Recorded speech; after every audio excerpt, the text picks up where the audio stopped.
Assalamualaikum, dear students. How are you all? I hope you are all good and doing well in your life. Welcome to the Dr. Abdullah Academy, the most powerful physics series of the year.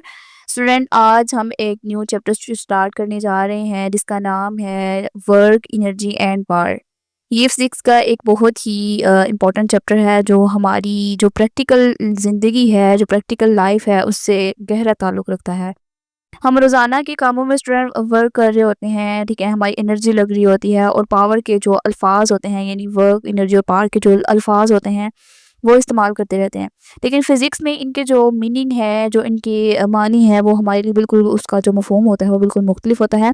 इस chapter में हम ये सीखेंगे कि जो work होता है असल में होता क्या है, एनर्जी कहाँ से आती है और कैसे एक फॉर्म से दूसरे फॉर्म में ट्रांसफ़ॉर्म की जाती है।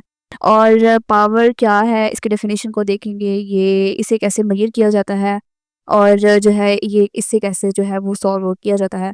और आखिर में ये हम देखेंगे कि ये जो तीनों क्वांटिटीज़ हैं, उनका आपस में किस तरह ताल्लुक है, वो किस तरह आपस में रिलेट हैं। ये तमाम कॉन्सेप्ट हम इस चैप्टर के अंदर इंशाल्लाह स्टडी करेंगे। ये तमाम जो कॉन्सेप्ट्स हैं ना सिर्फ़ एग्ज़ाम के लिए अहम है बल्कि प्रैक्टिकल लाइफ़ में भी, जैसे कि जो व्हीकल्स मशीन्स होती हैं, उनकी एफ़िशिएंसी, इसके अलावा ह्यूमन बॉडी की एनर्जी, इन सब की समझ इन्हीं कॉन्सेप्ट से आती है। तो चलते हैं इस चैप्टर के इंट्रोडक्शन की तरफ और सबसे पहले हम बात करते हैं कि जो है वर्क डन होता क्या है, ठीक है? हाँ, तो हम सबसे पहले इसका इंट्रोडक्शन देख लेते हैं, उसको देखते हैं, उसको टेक्स्ट को देखते हैं और इस तरह सुनते हैं कि इसके अंदर क्या बयान किया गया है। बिस्मिल्लाहिर्रहमानिर्रहीम। Work is often thought in terms of physical and mental effect. आमतौर पर कहता है कि जो वर्क है उससे क्या मुराद ली जाती है, उससे मुराद ये ली जाती है कि ये जिस्मानी या ज़हनी मेहनत है। तो कहता है कि in physics however the term work involves two things force and displacement. लेकिन फिज़िक्स में कहता है कि ये जो वर्क की टर्म है ये 2 चीज़ों पर मुश्तमिल होती है। कौन-कौन सी चीज़? फासला, डिस्प्लेसमेंट और फोर्स। यहाँ स्टूडेंट फिज़िक्स जो है वो बिल्कुल एक नया जो नज़रिया है वो पेश कर रही है। ये आम ज़ुबान में कहा जाता है कि जब ज़िंदगी में हम आम कह रहे होते हैं कि मैंने बहुत वर्क किया, तो इसका मतलब ये होता है कि हम बहुत ज़्यादा थक गए हैं। यानी हमने फिज़िकली बहुत ज़्यादा वर्क किया है।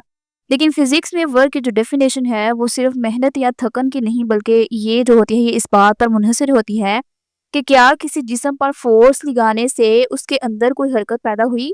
क्या उस बॉडी ने कोई डिस्प्लेसमेंट जो है वो कवर किया या नहीं? तो फिज़िक्स के अंदर जो वर्क का कॉन्सेप्ट है वो बिल्कुल डिफरेंट है। जो प्रैक्टिकल लाइफ़ में हम वर्क कह रहे होते हैं वो सिर्फ़ फिज़िकल जो एफ़र्ट होती है या फिज़िकल या मेंटल जो एफ़र्ट होती है उसके लिए यूज़ किया जाता है। जबकि फिज़िक्स के अंदर वर्क इस चीज़ को कहते हैं कि जब हमने फ़ोर्स लगाई तो उस बॉडी ने कुछ डिस्प्लेसमेंट कवर किया, उसने कुछ फासला कवर किया। फॉर एग्ज़ाम्पल, अगर आप एक दीवार को धक्का जो है वो ज़ोर से धक्का आप लगाते हैं लेकिन वो जो है अपनी जगह से बिल्कुल नहीं हिलती, ठीक है? इम्पॉसिबल है उसको हिलाना, तो आपने बहुत ज़्यादा फ़ोर्स लगाई, ठीक है? आपने फिज़िकली तो बहुत ज़्यादा वर्क किया लेकिन फिज़िक्स के अंदर आपने बिल्कुल वर्क नहीं किया क्योंकि वो दीवार जो है वो अपनी जगह से बिल्कुल भी उसने मूव नहीं किया, उसने कुछ भी डिस्प्लेसमेंट कवर नहीं किया। सो फिज़िक्स के अकॉर्डिंग इसका जो वर्क डन होगा वो कितना होगा? 0, क्योंकि displacement is equal to 0, so work done is equal to 0। चाहे फ़ोर्स आपने जितनी मर्ज़ी लगाई है, अगर डिस्प्लेसमेंट 0 है तो जो हमारा वर्क डन होगा वो भी कितना होगा? 0 होगा। We shall begin with the simple situation in which work is done by a constant force। कहते हैं कि अब हम एक कहता है सिंपल मिसाल से, सिंपल एग्ज़ाम्पल से हम इस बात को शुरू करते हैं जिसमें कहता है कि एक कांस्टेंट फ़ोर्स के ज़रिए जो वर्क है वो किया जा रहा है। तो कहता है कि अब देखते हैं work done by a constant force, ठीक है? हमने ये वाला चैप्टर स्टार्ट किया और जो इसका फर्स्ट वाला टॉपिक है 4.1, उसका नाम है work done by a constant force. यानी अगर किसी बॉडी के ऊपर कांस्टेंट हम फोर्स लगाए जा रहे हैं, उसके मैग्नीट्यूड के अंदर कोई भी चेंजिंग नहीं हो रही, तो फिर उसके अंदर कितना वर्क डन होगा वो आइए हम इस टॉपिक के अंदर देखते हैं। Let us consider an object which is being pulled bye a constant force F. कहता है कि फर्ज करें कि एक ऑब्जेक्ट है उसको कांस्टेंट फोर्स के जरिए खींचा जा रहा है। The force displaces the object through a displacement D in the direction of force. यानी वो जो बॉडी है जिसको पुश किया जा रहा है ये फोर्स की डायरेक्शन में कहता है कि कुछ फासला तय करती है जो कि किसके बराबर है? डिस्प्लेसमेंट डी के बराबर है। And in such a case work W is defined as. कहता है कि अब ये वाली कंडीशंस हैं, यानी एक बॉडी के ऊपर कांस्टेंट फोर्स लग रही है और उस बॉडी ने थोड़ा सा डिस्प्लेसमेंट कवर किया है, जैसे आप देख सकते हैं इस फिगर में 4.2 फिगर में ये आदमी है, इसने इस ब्लॉक के ऊपर फोर्स लगाई है, यानी इसको अपनी तरफ खींचा है। फोर्स किस डायरेक्शन में लग रही है? इस डायरेक्शन में है, राइट डायरेक्शन में है। सो ये जो ब्लॉक है ये भी किस डायरेक्शन में मूव करेगा? राइट साइड पे। सो फोर्स उसके ऊपर लगी है कांस्टेंट और उसने मूव किया है राइट साइड पे। सो ये क्या हो जाएगा? ये वर्क हो जाएगा। कहता है कि इसके अकॉर्डिंग जो वर्क की डेफिनेशन है वो इस तरह से की जाती है, the product of the magnitude of the force F and the magnitude of the displacement D. ताकि जब हम इन दोनों को प्रोडक्ट देंगे, प्रोडक्ट मतलब जब हम इनको आपस में मल्टीप्लाई करेंगे तो फिर हमारे पास जो है वो वर्क डन आ जाएगा। यानी ये यहाँ पर अब फिजिक्स की जो डेफिनेशन है उसको बयान किया जा रहा है कि जो कि वर्क को मेजर करने की जो बुनियादी जो हमारे पास बुनियाद है वही जो है ये वर्क है। यानी अगर किसी जिस्म पर फोर्स एफ लगाई जा रही है वो और वो डायरेक्शन जो बॉडी जो है अपना डिस्प्लेसमेंट कवर करती है वो बिल्कुल फोर्स की डायरेक्शन में है, तो उसका वर्क डन कितना होगा? अब हमें कितना वाला जो फैक्टर है उसको फाइंड आउट करने के लिए इसका जो फार्मूला है उसको ड्राइव करना होगा। तो उसके लिए हम क्या करेंगे? अगर हम फैक्टर एफ को यानी फोर्स को फैक्टर डी के साथ यानी डिस्प्लेसमेंट के साथ मल्टीप्लाई करेंगे, यानी कितनी फोर्स लगी और बॉडी ने कितना डिस्प्लेसमेंट कवर किया, जब हम इन दोनों चीज़ों को आपस में मल्टीप्लाई करेंगे तो हमारे पास वर्क डन आ जाएगा, यानी इस बॉडी ने कितना वर्क किया। यही वजह है कि work done by a constant force इसको कहा जाता है, क्योंकि फोर्स बदलती नहीं है और हमेशा एक सीधी डायरेक्शन में लगती रहती है। आगे देखते हैं equation 4.1 shows that if the displacement is zero no work is done even if a force large force is applied. अब यहाँ पर स्टूडेंट कहा जा रहा है कि अगर आपने फोर्स चाहे जितनी मर्जी लगाई है, अगर उसका डिस्प्लेसमेंट जीरो होगा तो वर्क भी जीरो होगा। ये मिसाल अब यहाँ पर उसने बताई है कि ये देखिए यहाँ पर आगे उसने एग्जांपल बताई है, for example pushing on a wall में tire your muscles but work done is zero. कहता है कि आप चाहे दीवार को धक्का लगाते रहें उससे आपके मसल्स तो थक जाएंगे, आपने फिजिकली बहुत वर्क किया, नो डाउट कि आपने फिजिकली बहुत वर्क किया, लेकिन फिजिक्स के अंदर आपका वर्क डन क्या है? जीरो है, क्योंकि जो वॉल है जो दीवार है उसने बिल्कुल भी डिस्प्लेसमेंट को शो नहीं किया, वो मूव नहीं की, तो हमारा वर्क डन क्या होगा? ज़ीरो होगा। तो इससे ये ज़ाहिर हुआ कि अगर चाहे हम फ़ोर्स जितनी मर्ज़ी लगाएँ, अगर डिस्प्लेसमेंट कवर नहीं हुआ तो बॉडी का जो वर्क होगा वो भी कितना होगा? ज़ीरो होगा। सो इसीलिए फिज़िक्स में वर्क सिर्फ़ तब ही होगा जब फ़ोर्स को अप्लाई किया जाएगा और उसके नतीजे में कुछ ना कुछ मूवमेंट जो है वो पैदा होगी। यानी सिर्फ़ कोशिश काफ़ी नहीं होती है, बल्कि रिज़ल्ट यानी डिस्प्लेसमेंट भी ज़रूरी होता है। रिज़ल्ट भी कुछ होना चाहिए, यही नहीं कि इनपुट ही देखा जाए, बल्कि आउटपुट भी हमें नज़र आना चाहिए, यानी उसने बॉडी ने कितना डिस्प्लेसमेंट जो है वो कवर किया। The force applied on a body में not always be in the direction of force as shown in figure. क्या कहा जा रहा है कि ज़रूरी नहीं कि जो बॉडी डिस्प्लेसमेंट कवर करेगी वो हमेशा फोर्स की ही सिमत में होगी, जैसा कि यहाँ पर फिगर में दिखाया जा रहा है 4.2 में। देखिए यहाँ पर ये जैसे इसने फोर्स दिखाई इस साइड पे, राइट साइड पे, तो जो बॉडी ने मूव किया वो भी राइट साइड पे। कहता है कि हमेशा ऐसा नहीं होता। In the force, if the force F makes an angle theta with the displacement d, the work done is equal to the product of the component of the force along the direction of the displacement and the magnitude of the displacement. अब यहाँ पे कहा जा रहा है कि अगर जो हमारी फोर्स है और डिस्प्लेसमेंट है उनके दरमियान एक कहता है कि अगर उनके दरमियान एक जाविया बनेगा या एक एंगल बनेगा थीटा, जैसे कि शक्ल 4.3 में यहाँ पर दिखाया गया है, अगले पेज पे दिखाया गया है। तो जो हमारा वर्क डन होगा उस फोर्स के कंपोनेंट के बराबर होगा जो डिस्प्लेसमेंट की कहता है कि डायरेक्शन में होगा और डिस्प्लेसमेंट की मिकदार के जो ज़रब होगा उससे हासिल होगा। तो इसलिए स्टूडेंट इसके लिए क्या किया जाएगा? हम लिखेंगे उसके जो कंपोनेंट होगा उसको यूज़ करेंगे। ठीक है? तो ये देखिए अगले पेज पे W is equal to F cos theta, यानी हमने उसका कंपोनेंट को यूज़ करते हुए लिखा है। अब ये वाली जो इक्वेशन है ये तब ही यूज़ होती है जब फोर्स और डिस्प्लेसमेंट के दरमियान कोई एंगल बन रहा हो।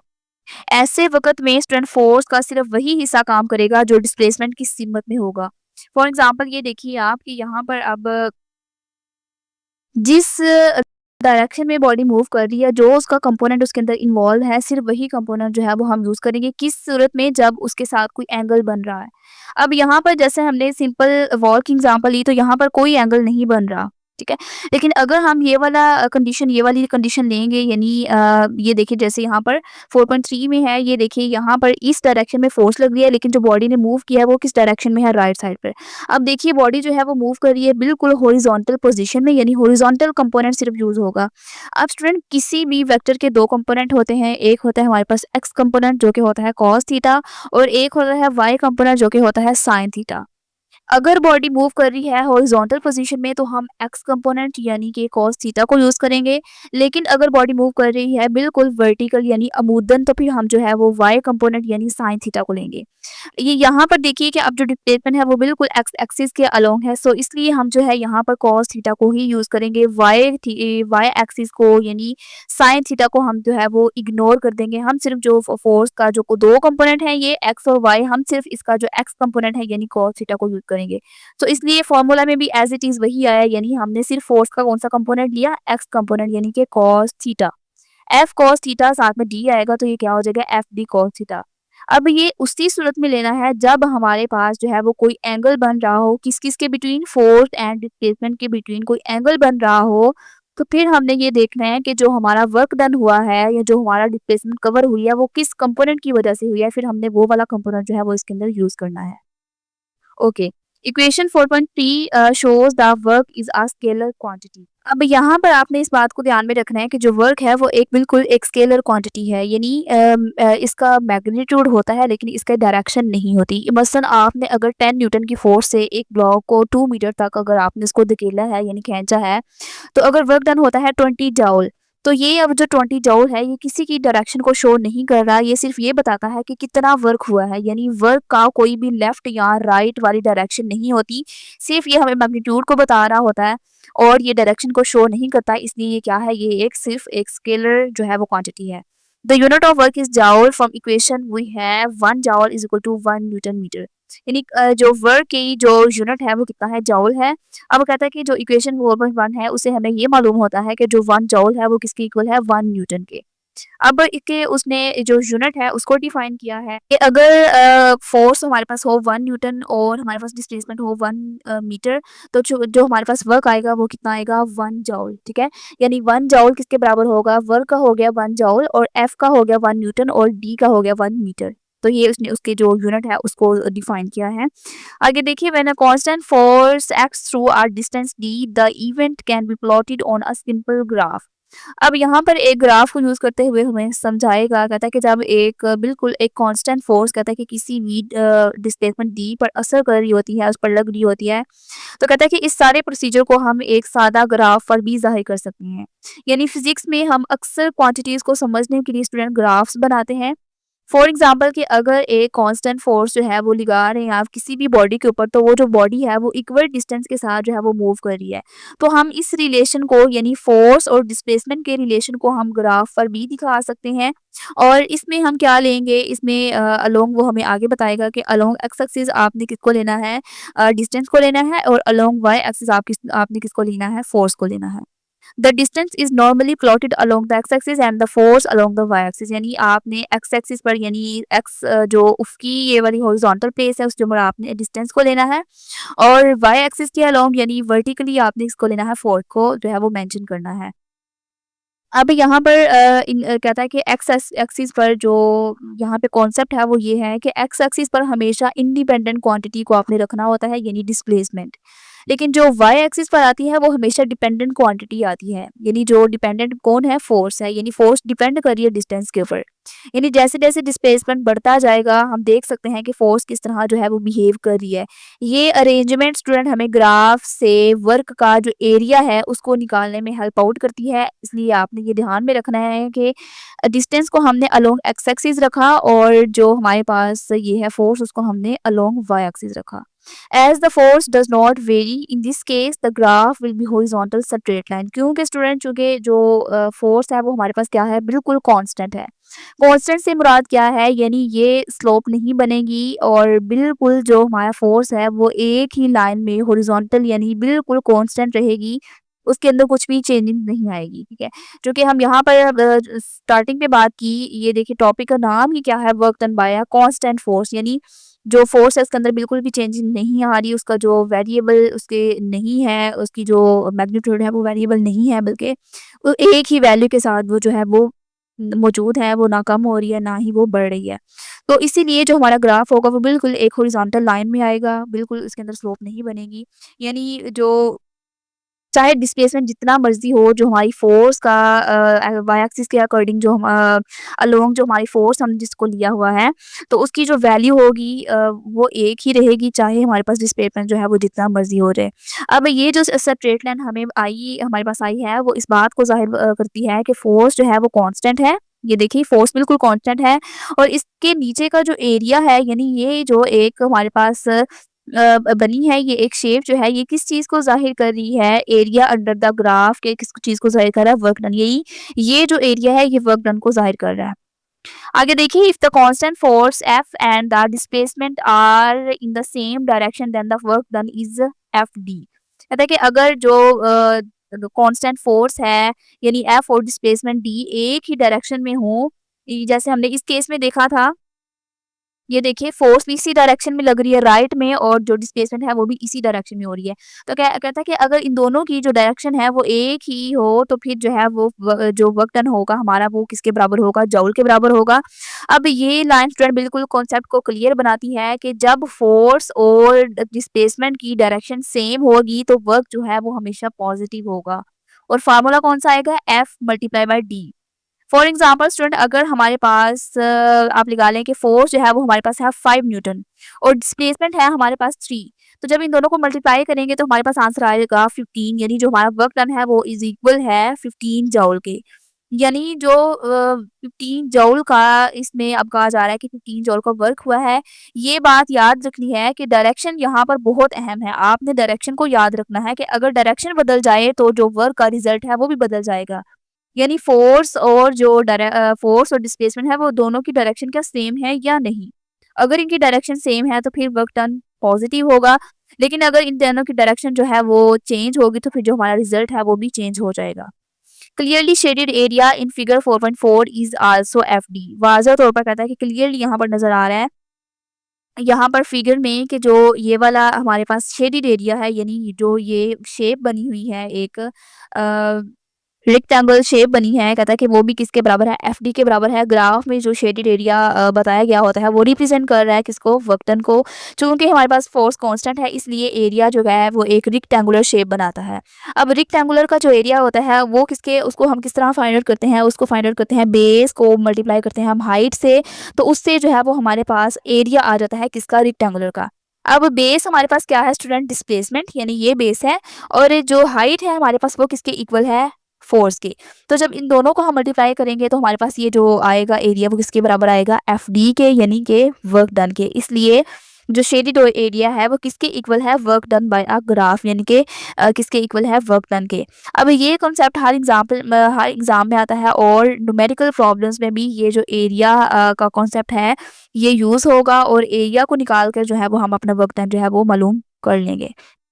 Hence the area under a force displacement curve can be taken as to represent the work done by a constant force. इसीलिए कहता है कि जो फोर्स डिस्प्लेसमेंट का ग्राफ है उसके जो नीचे का जो जितना भी एरिया है वो कांस्टेंट फोर्स के ज़रिए किए गए जो हमारा वर्क हुआ है उसको कहता है कि रिप्रेजेंट कर रहा है या उसकी नुमाइंदगी कर रहा है। यही हमारे पास यहाँ पर कंक्लूजन बताया गया है कि जो वर्क डन है वो हमेशा फोर्स और डिस्प्लेसमेंट का जो ग्राफ का नीचे वाला एरिया होता है उसके बराबर होता है, या उससे हम जो है वो मालूम कर सकते हैं। अगर फोर्स कांस्टेंट है तो एरिया रेक्टेंगुलर का होगा, यानी सिंपल मल्टीप्लिकेशन क्या होगी कि हम सिंपल जो डिस्टेंस है उसको फोर्स के साथ मल्टीप्लाई करेंगे तो हमारे पास आंसर आ जाएगा। लेकिन अगर स्टूडेंट फोर्स वेरिएबल है, यानी फोर्स जो है वो कम से ज़्यादा हुई है, यानी इस तरह स्लोप बना रही है, तो फिर जो है वो एरिया हमारे पास इर्रेगुलर शेप में होगा, और वहाँ हमें वर्क निकालने के लिए जो है कैलकुलस या जो एवरेजिंग मेथड्स होगा वो इस्तेमाल करने पड़ेंगे। यानी जो ग्राफ है उससे हमें जो वर्क का क्लियर विजुअल जो आइडिया है वो मिलता है। ग्राफ हमें बता रहा होता है कि जो हमारा वर्क है वो किस डायरेक्शन में जा रहा है, ठीक है। तो इसलिए जो अगर एरिया ज़्यादा है तो वर्क ज़्यादा होगा, अगर एरिया कम है तो वर्क भी कम होगा। आगे चलते हैं। In case the force F is not in the direction of displacement the graph is plotted between the four F cos theta and D. कहता है कि अगर हमने यहाँ तक तो सारा पढ़ा कि अगर फोर्स और डिस्प्लेसमेंट एक ही डायरेक्शन में है तो फिर ये सारा वर्क होगा, लेकिन अगर फोर्स और डिस्प्लेसमेंट एक डायरेक्शन में नहीं है तो फिर कहता है कि जो हमारा ग्राफ होगा वो किसके इक्वल होगा, एफ कॉस थीटा के और डी के। क्योंकि हमने यहाँ पर ऊपर 4.3 यहाँ पर डायग्राम में देखा था कि अगर इनकी डायरेक्शन जो है वो एक ही है और यहाँ पर देखिए कि अगर फोर्स जो है या एफ जो है वो सिर्फ एक्ट कर रही है अलोंग द कॉस थीटा, तो फिर हम सिर्फ जो है एक्स एक्सिस के अलोंग जो है वो अपना फोर्स लेंगे, एफ वाई को हम या एफ साइन थीटा को हम सिर्फ इग्नोर कर देंगे। अब यहाँ पर अगेन वही कह रहा है कि जो हर वक्त फोर्स और डिस्प्लेसमेंट जो है वो एक ही डायरेक्शन में नहीं होते, कभी कभी फोर्स जो है वो थोड़ा सा एंगल भी बना रही होती है, एंगल पर लग रही होती है। जैसे आप किसी भी थैले को रस्सी के साथ खींच रहे हो और रस्सी जो है वो ज़मीन से थोड़ा-सा ऊपर की तरफ हो, तो फ़ोर्स जो है वो सीधी नहीं बल्कि एक एंगल पर होती है। तो ऐसी सूरत में क्या करना है, ऐसी सूरत में हम फ़ोर्स के उस हिस्से को लेते हैं या उसी कंपोनेंट को लेते हैं जो कि डिस्प्लेसमेंट के साथ है, यानी कि सिर्फ एफ कॉस थीटा को। इसीलिए ग्राफ में भी फ़ोर्स की जगह एफ की जगह हम एफ कॉस थीटा को लेंगे और डिस्प्लेसमेंट को डी ही लिखेंगे ताकि मालूम हो सके कि जो हमारे पास वर्क डन आया है, जो वो किसकी वजह से आया है, एफ कॉस थीटा की वजह से आया है। अब यहाँ पर उसने जो है सारा कंक्लूजन निकाला है कि from the definition of work we can find that, कहते हैं वर्क की जो डेफिनेशन है उससे हम ये मालूम कर लेते हैं। अब चूंकि हम जान लेते हैं कि जो वर्क है वो फोर्स और डिस्प्लेसमेंट के प्रोडक्ट से मिलता है, तो हम इसके कुछ अहम पॉइंट्स को समझते हैं जो कि वर्क की नेचर को जो है वो ज़्यादा एक्सप्लोर करते हैं। फर्स्ट पॉइंट देखिए, कहता है कि work is a scalar quantity. कहता है कि वर्क एक स्केलर क्वांटिटी है, ये एक बहुत इंपॉर्टेंट पॉइंट है। कह रहा है कि वर्क जो है वो सिर्फ एक स्केलर क्वांटिटी है, यानी उसकी सिर्फ मैग्नीट्यूड होती है, उसकी कोई भी डायरेक्शन नहीं होती।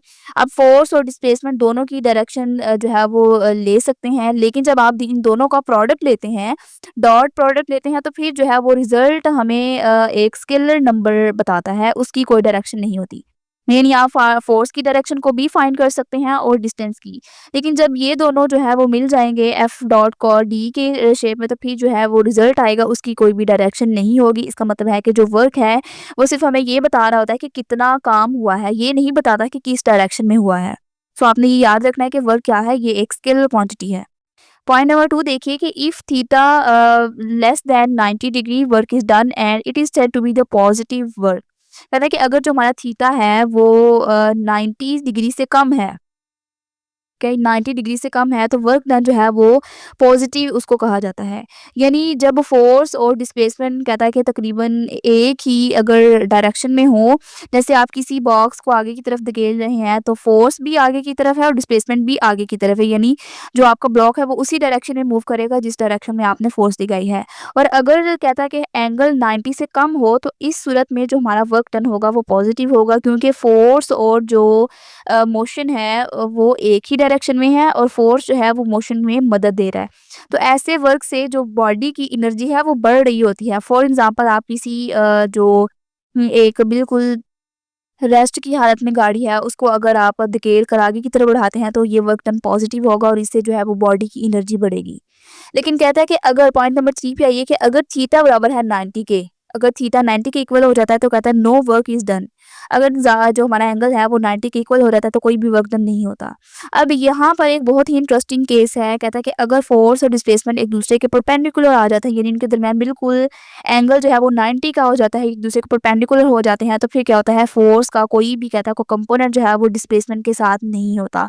तो ऐसे केस में कहता है कि जो हमारे पास वर्क डन होगा वो ज़ीरो होगा। क्यों वर्क डन ज़ीरो होगा? क्योंकि स्टूडेंट देखिए कि अगर हम ये वाला कंपोनेंट लेंगे एफ कॉस 90, अगर आप कॉस 90 को कैलकुलेटर की हेल्प से कैलकुलेट करते हैं तो आपका आंसर 0 आएगा। अगर जब फिर 0 जो है वो मल्टीप्लाई होगा डी के साथ, तो फिर हमारा जो वर्क डन होगा वो 0 आएगा।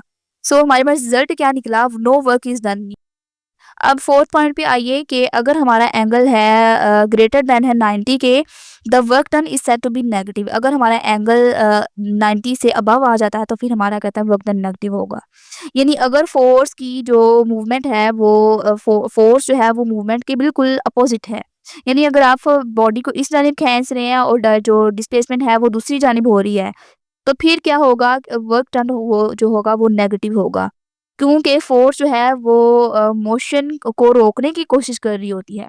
फॉर एग्ज़ाम्पल स्टूडेंट जैसे आप चलती हुई साइकिल को ब्रेक लगाते हो, यानी आपने फ़ोर्स लगाई, तो उस फ़ोर्स ने क्या किया कि साइकिल आगे जा रही थी, यानी उसकी मूवमेंट क्या थी, आगे की जानिब थी, और उस फ़ोर्स ने या उस ब्रेक ने उस साइकिल को रोकने की कोशिश की और उसको पीछे की जानिब खींचा।